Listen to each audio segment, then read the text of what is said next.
Hello friends, and welcome back to my channel. This review is going to be on the book that I read as my very first audiobook experience, and it is Legendborn by Tracy Deonn, narrated by Jonice Abbott Pratt. So this fulfills the Owlcrate reading challenge prompt for the letter A for audiobook, and this challenge is the reason that I finally decided to dip my toes into the world of audiobooks. I've just always been skeptical of it. I just didn't think that I could fully enjoy a novel if I wasn't reading it with my eyes, but you know, this pleasantly proved me wrong.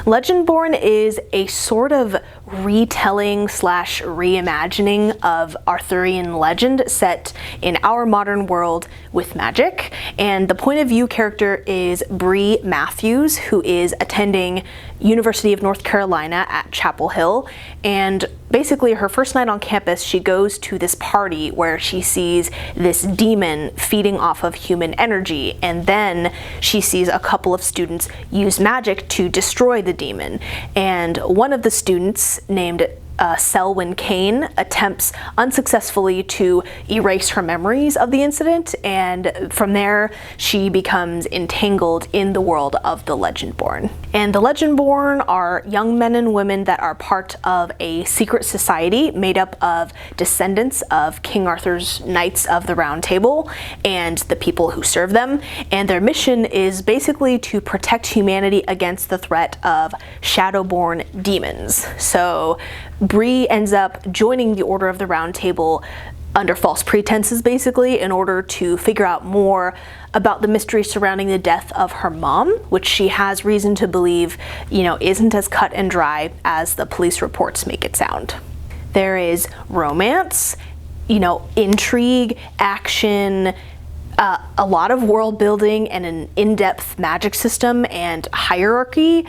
There's LGBTQ rep. The story addresses grief and trauma and racism, family and ancestry. There's so much good stuff in here that I absolutely didn't expect when I went into it. And I gave this a very enthusiastic 5 out of 5 stars. So firstly, I'll say that Jonice Abbott Pratt was a great narrator. Her voice fits well reading as characters in their teens, and she changes the timbre of her voice to fit the character's gender and personality. So, you know, just by her voice alone, at any time you can tell who's speaking. For the first couple hours or so, I actually wasn't sure how much I would like this. I was thinking that it might be just a little bit too young for me. Something about the introduction of, you know, a dark, mysterious boy, and some of the descriptions and the vibes maybe felt like a little too corny for my taste at first. Plus, because this was my first audiobook, I just wasn't used to being read to, so her voice is very different from hearing my own inner voice as I read.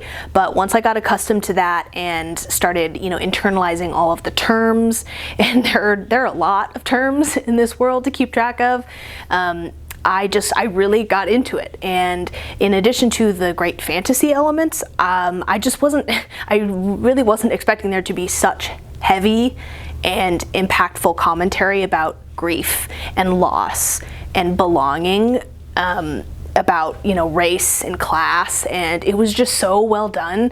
And you know, this ended up being a pretty unique and subversive twist to the Arthurian legend, in my opinion.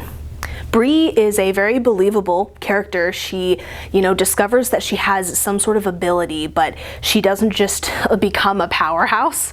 So I think this book takes place over the course of just a couple months, and a lot happens in those couple months, but like, she doesn't just learn how to become, you know, a fighter during that time. She's just a normal teenager who finds herself way in over her head and discovers that, you know, maybe she has more tools up her sleeve than she originally thought, but she doesn't just become this incredible, amazing, you know, heroine. And the other characters are also interesting and great. There's a lot of side characters with their own personalities and stories. And the person that I mentioned earlier, Selwyn, did get on my nerves for a lot of this book. while you don't know a lot about him, he's just this hostile asshole. And I know some people love that, so there are going to be people who just, totally stand Selwyn. But as you learn more about him and he becomes more sympathetic, I grew to like him more. And there's another important character named Nick who knows more about Bree's true motivations and is trying to help her get answers. And he was likable right from the start. I like him a lot. He's kind and honorable and treats people right. So you have a couple different character archetypes going on, and there's a relationship triangle there. So if you like that sort of drama dynamic, then you will enjoy that. And the magic and the lore was all really cool and interesting. There are a few very info-dumpy portions that are honestly necessary to fully understand what's going on. This book is told from a limited, first-person perspective, from Bree's perspective. So the info dump is kind of necessary because she doesn't know all those things. There are these hierarchies and rules and titles and terms and just lots of tradition and history and structure behind the order.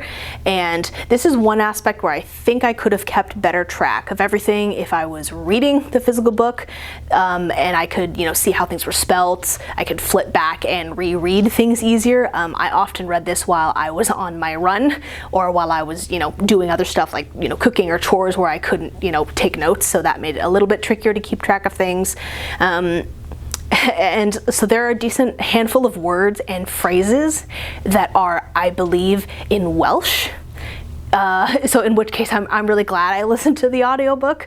For instance, and so I have no idea how this is spelt, but there is a type of demon in the book called an Ichel, and there's no way that I would have read it like that in my own head. I have no idea how it's spelled, but it was kind of cool to be able to hear that, that Welsh language interjected into the book as I was listening to it.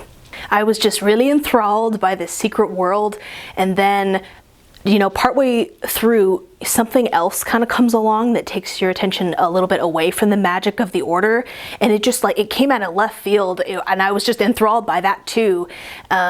And it just unlocked whole other parts of this book that I didn't see coming. It was all just so rich and so good. So if you like secret societies, if you like school settings, a compelling Black heroine, topical discussions, and magic, then you'll love this.